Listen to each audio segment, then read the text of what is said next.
The white wolf moved through the shadows like death itself. His pale fur caught no light in the darkness of the ruined city. Where other Lupari had gray coats that blended with stone and metal, Kyle stood out like fresh snow against black earth. This difference had marked him since birth. Among his people, white fur meant one thing: you were chosen by the ancestors to be their weapon. Kale's blue eyes scanned the broken buildings of Nexus Prime. 3 years ago, this place had been full of life. Ships came and went from dozens of worlds. Markets sold goods from every corner of the galaxy. Children of different species played in parks while their parents worked together in peace. Now it was a graveyard. The Galactic Convergence War had reached even this neutral world. When the fighting spread across the stars, refugees fled here thinking they would be safe. They were wrong. The war followed them. Armies clashed in the streets. Bombs fell from the sky. Most of the population died or fled to other worlds, but some stayed. The weak ones, the wounded ones, the ones with nowhere else to go. Those were the ones Kale hunted. He crouched on the roof of what used to be a shopping center. His enhanced hearing picked up sounds from the medical district 6 blocks away. Voices speaking in different languages. The hum of power generators. The beep of medical machines. Someone was crying. Someone else was laughing. It disgusted him. Kale had been taught since childhood that the universe was a place of struggle. The strong survived. The weak died. This was the natural order. To help the weak was to go against nature itself. It made you weak too. His pack leader Grick had beaten this lesson into him with claws and teeth until Kale understood it in his bones. The Lupari way was simple. Find your enemy. Track your enemy. Kill your enemy. Take what they had. Move on to the next enemy. This was how their species had spread across 12 star systems. This was how they had earned respect and fear from every other race in the galaxy. Kyle touched the scars on his left shoulder. 3 parallel lines where Grick had marked him during his final test. The test every young Lupari had to pass to become a true hunter. Kyle had been given a wounded crystalline prisoner. A female with a broken wing who could barely stand. Grick told him to kill her slowly so she would suffer. Kyle had done it. The crystalline had begged in her musical language. She had shown him pictures of her children through her telepathic abilities. She had offered him information about crystalline, weak points if he would make her death quick. Kale had ignored all of it. He took his time. He made it hurt. When she finally died, Grick had smiled and called him a true son of the pack. The other hunters had howled their approval. Kale had felt proud. That was 5 years ago. Since then, he had killed 47 beings from 15 different species. He remembered each one. Not because he felt bad about it, but because each kill taught him something new about how different species fought, how they thought, how they died. Knowledge was a weapon, and Kale collected weapons. He jumped down from the roof and landed silently in the street below. His padded feet made no sound on the broken concrete. He could move through a field of dry leaves without disturbing a single one. This skill had helped him survive when other hunters died. The medical district was still 6 blocks away, but Kyle could already smell them. Humans had a particular scent. Not unpleasant, but different from other species. Sweeter than Vakari, sharper than crystallines. More complex than his own kind. He had never killed a human before. His pack avoided human space during the war, not because humans were particularly dangerous fighters. They were average at best, but because humans had too many allies. Kill one human, and 5 other species would come looking for revenge. But the war was over now. The great powers had signed their treaties and gone home. These humans were refugees with no government to protect them, no fleet to avenge them. They were alone and forgotten. Perfect prey. Kyle reached the edge of the medical district and found a good observation point in the upper floor of a damaged apartment building. Through the broken window, he could see the human base clearly. They had chosen their location well. The old hospital was built like a fortress with thick walls and few entrances. They had set up barriers at each entrance with clear fields of fire.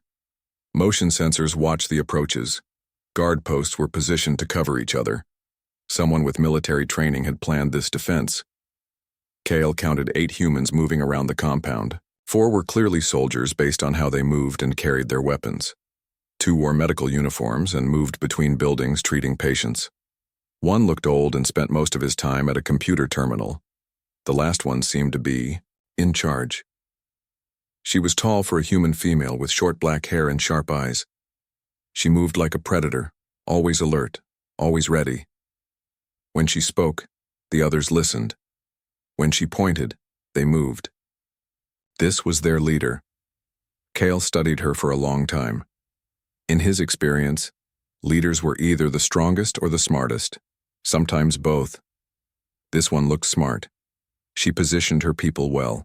She kept them disciplined. She made good use of the terrain. But she also had a weakness that Kale could see from his hiding place. She cared about the wounded. The compound held more than just humans. Kyle counted at least 12 other beings from 6 different species. A family of Vakari with radiation burns, 3 crystallines with broken wings, several others he could not identify from this distance. All of them were injured. All of them were useless in a fight. Any sensible leader would have left them behind or put them out of their misery.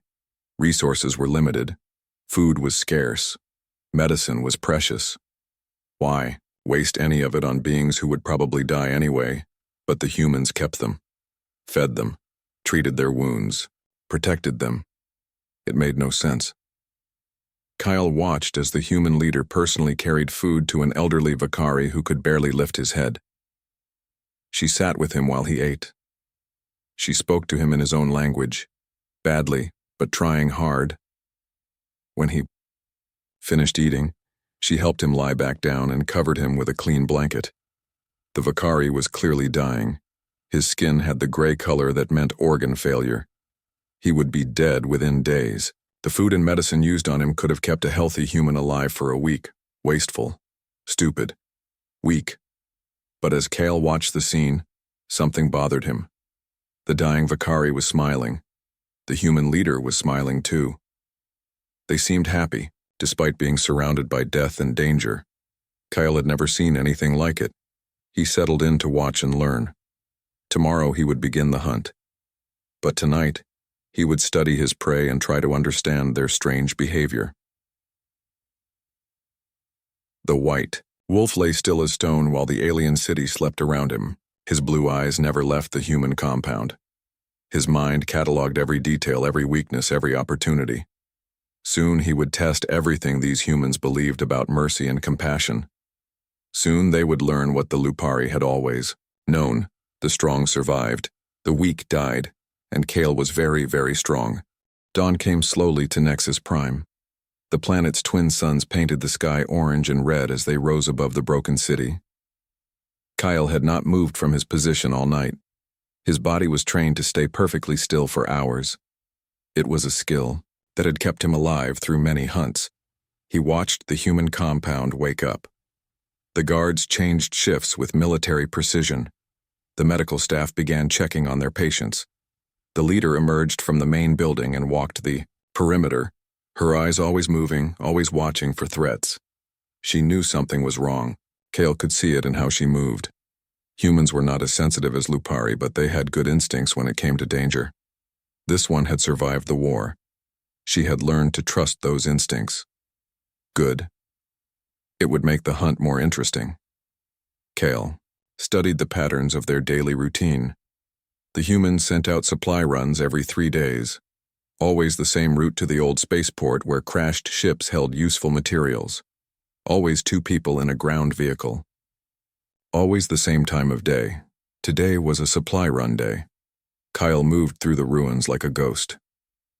He knew these streets better than the humans did. 3 months of watching had taught him every hiding spot, every shortcut, every dead end. He reached the spaceport 30 minutes before the human vehicle would arrive. The crashed ships lay scattered across the landing field like the bones of metal giants.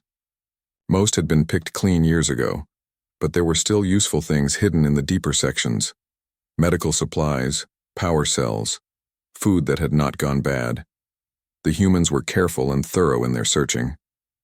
Kyle chose his position, in the cargo hold of a destroyed transport ship. The metal walls would hide his scent and muffle any sounds.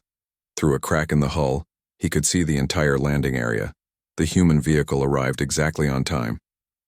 It was an old military transport, armored but slow. 2 humans got out. One was a soldier with a plasma rifle and alert eyes. The other was younger, wearing civilian clothes but moving with purpose. The young one was named Day. Kyle had heard the others call his name during his observations. He was not a soldier, but he was brave.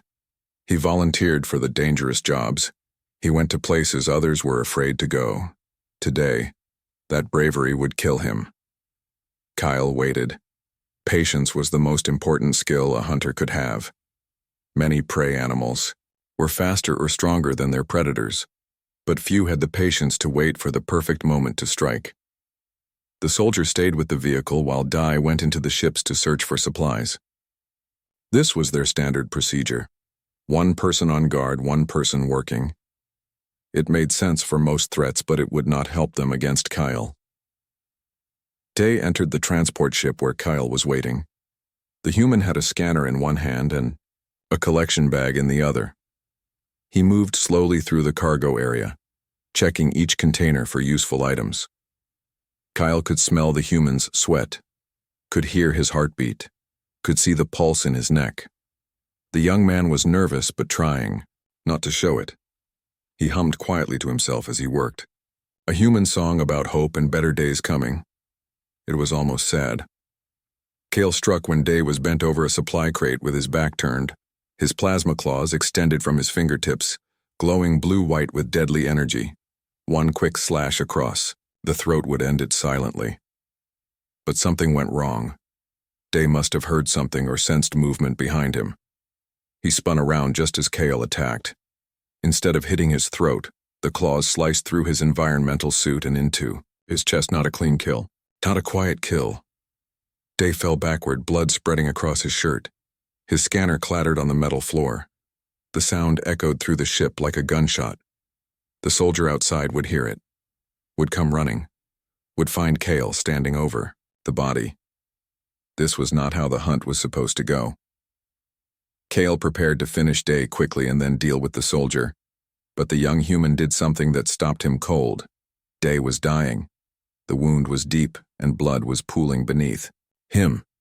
He should have been screaming or begging or trying to fight. Instead, he looked up at Kale with calm eyes and started to speak. "Please," Day whispered. His voice was weak but clear. "In my left pocket. Coordinates. Medical supplies. Hidden cash. Take them to Yun. She needs to know." Kale stared down at the dying human. This made no sense. Dee should be thinking about himself, about his pain, about his fear. Instead, he was worried about his friends getting the supplies they needed. "Tell her the cash is in Building 7 on Level 3. Behind the blue door. Enough antibiotics for 2 months. Some surgical equipment too." Day coughed and blood came up. "She needs to know before winter comes. People will die without medicine." Footsteps rang on metal outside. The soldier was coming. Kyle should have killed Day and hidden the body. Should have prepared an ambush for the soldier. Should have followed his training and his instincts. Instead, he found himself listening to the dying human's words. "Don't let them blame themselves," Day continued. His eyes were getting glassy, but he kept talking.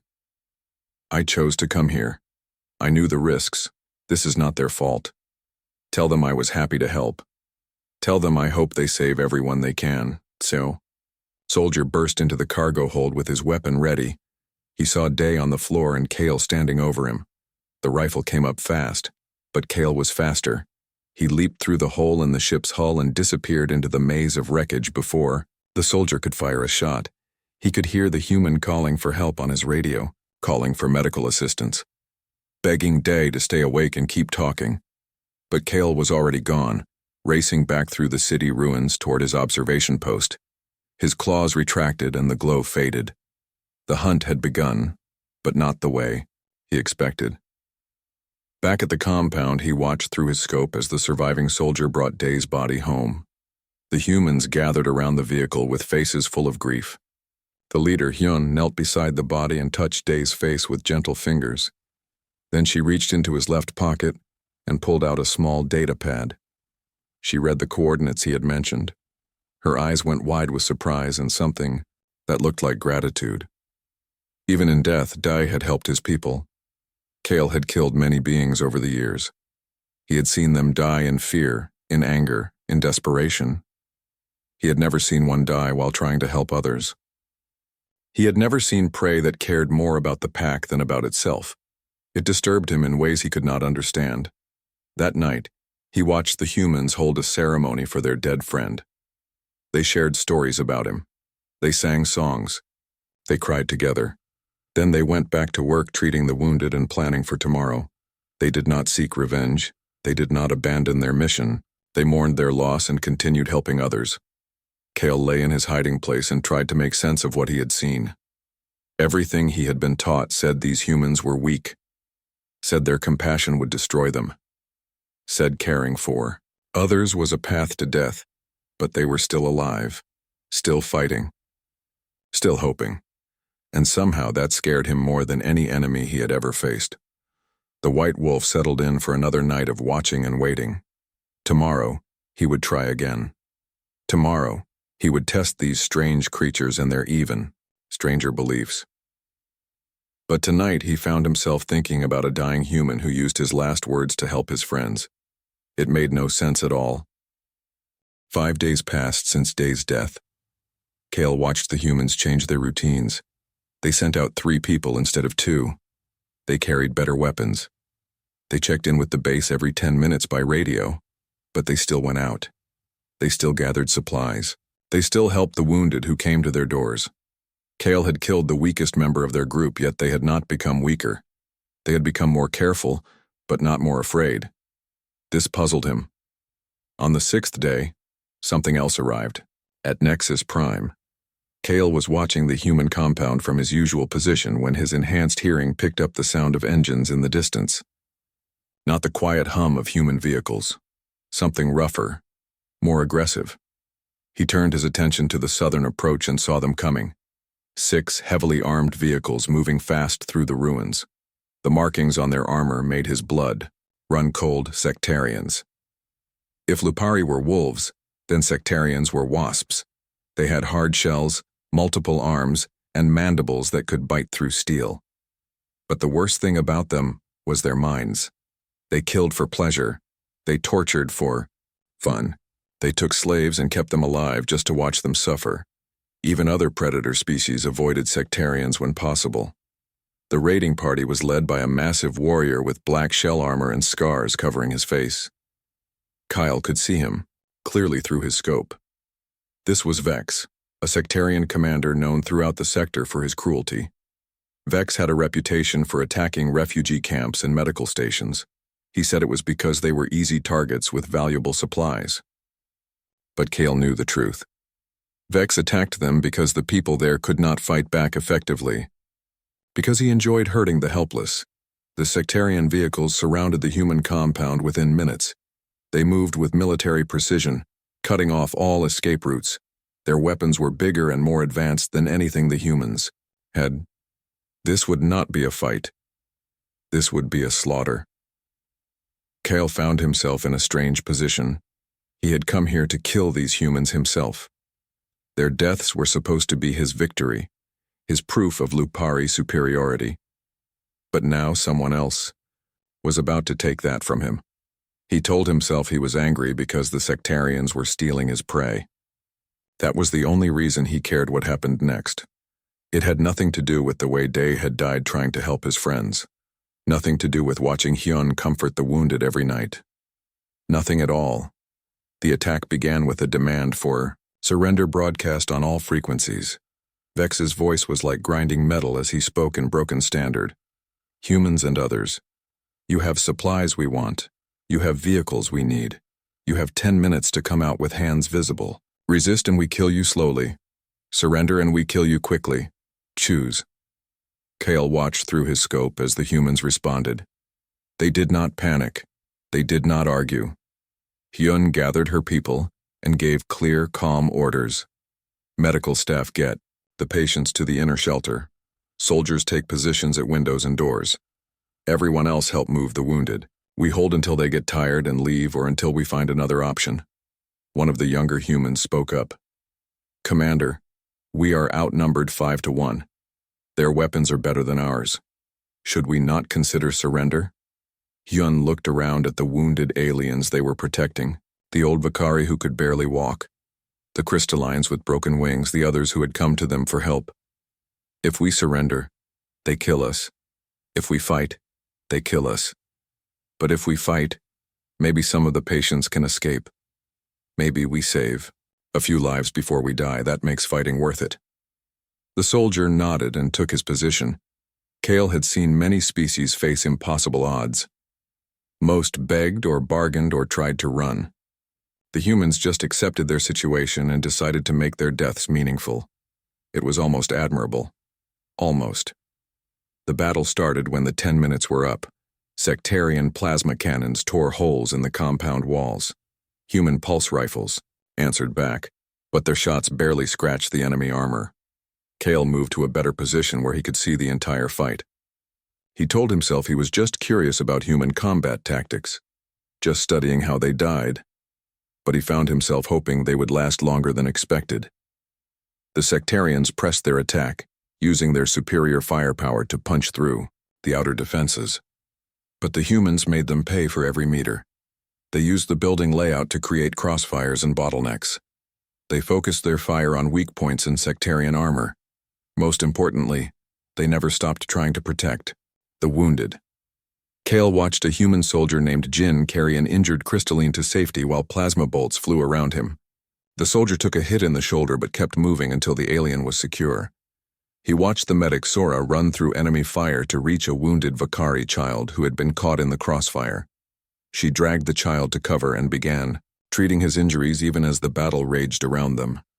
He watched Hyun coordinate the defense while simultaneously helping evacuate patients through a hidden exit. She could have used that exit to escape herself, but she stayed to make sure everyone else got out first. The humans were losing. Their ammunition was running low. Their defenses were crumbling, but they kept fighting. Then something happened that Kale had never seen before. A sectarian warrior broke through the inner perimeter and cornered the old scholar Tai in the medical bay.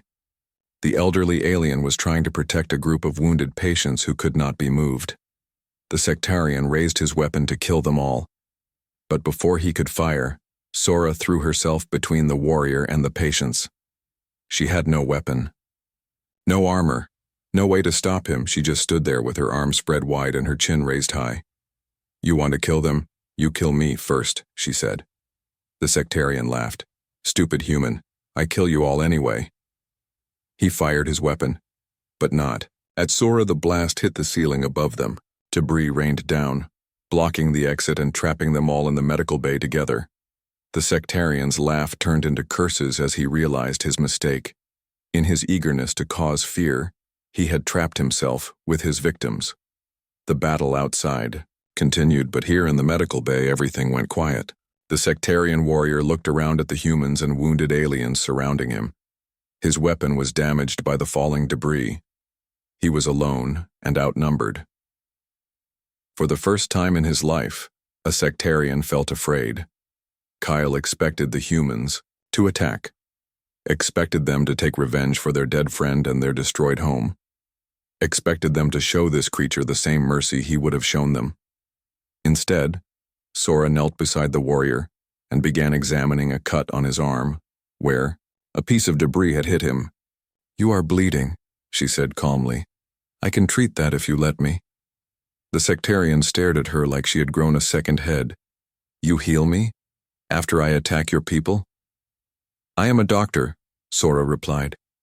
"I heal anyone who needs it. That includes you."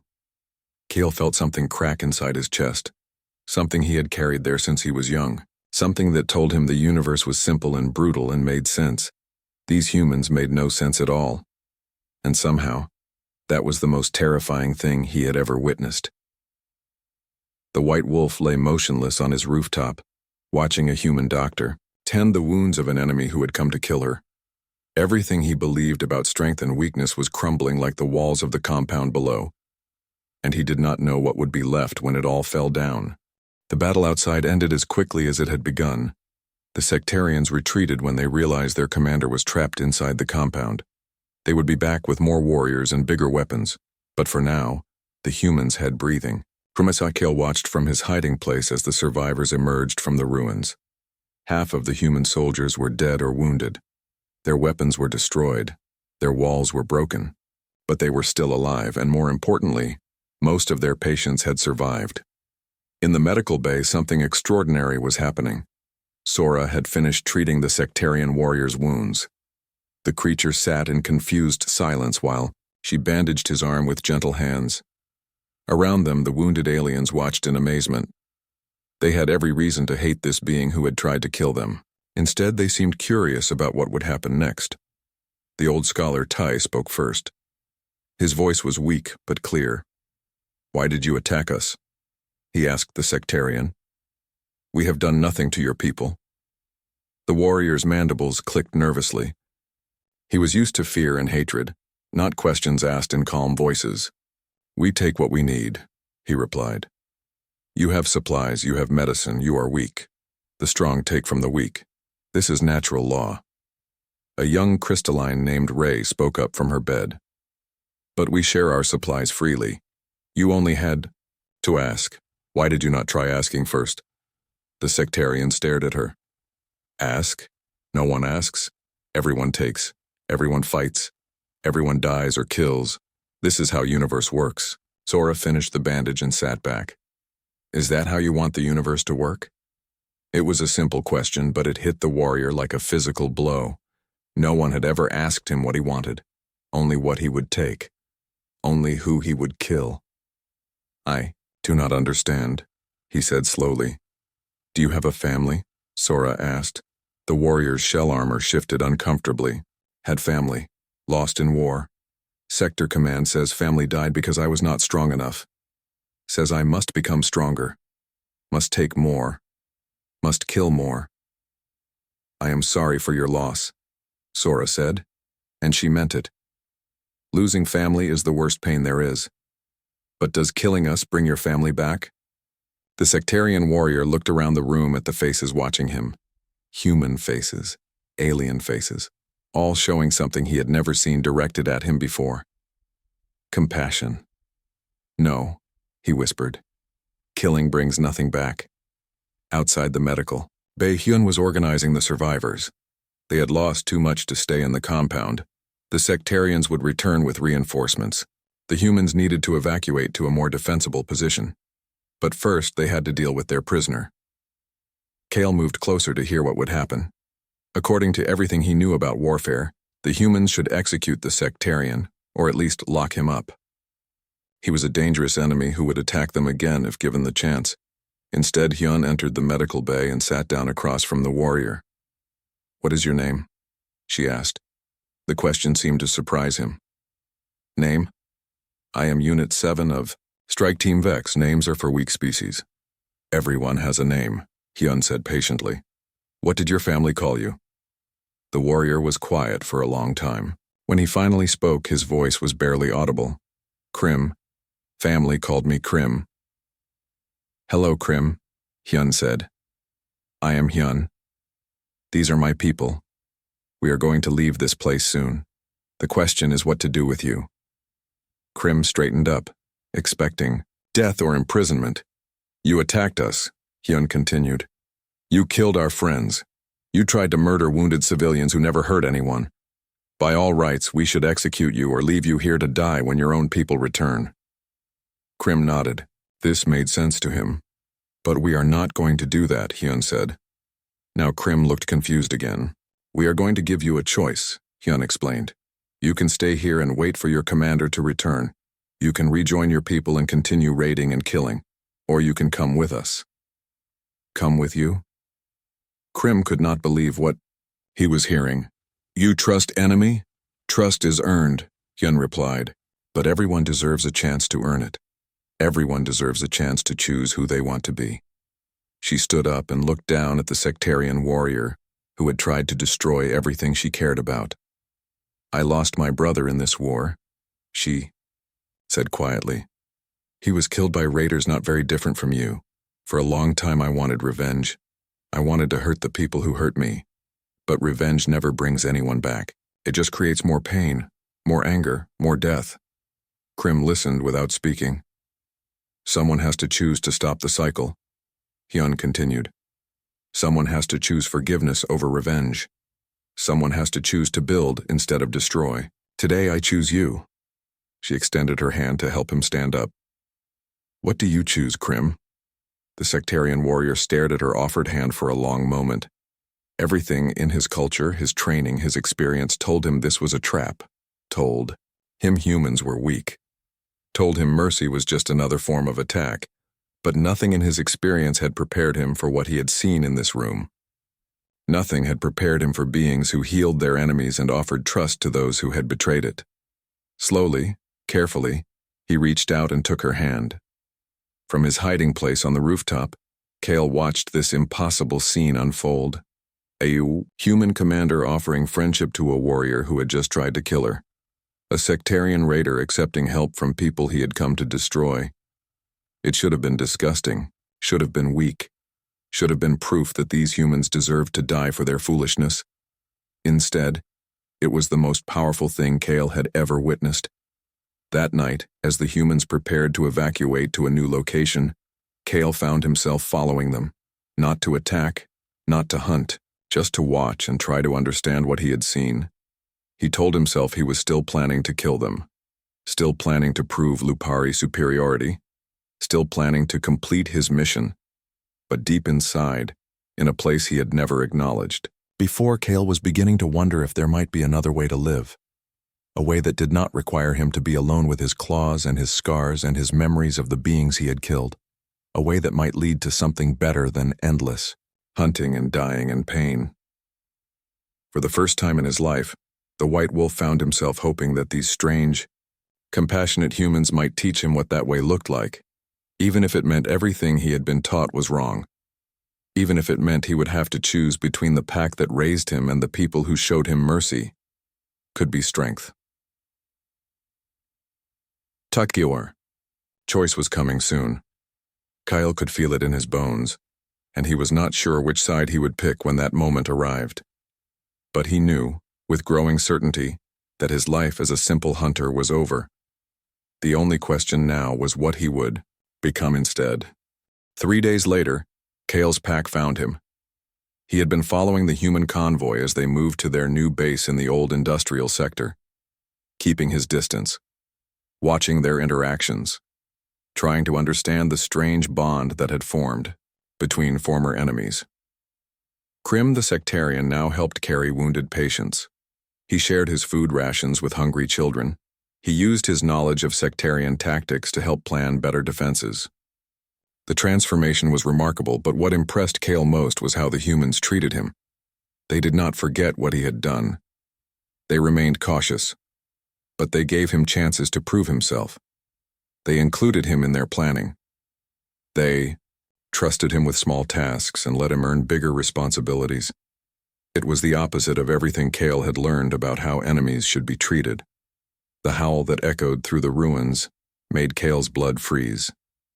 It was the call of his pack leader, Grick, a summons that could not be ignored. Kale found them waiting in the central plaza of the old city. 5 Lupari warriors, each one scarred and deadly. Grick stood in the center, his gray fur marked with the ritual paints of a hunting leader. His yellow eyes burned with anger. "Kyle of the white fur," Grick spoke in the formal tone used for pack judgment. "You have been gone for many days. You were sent to hunt humans. Where are their bodies? Where are their heads to prove your kills?"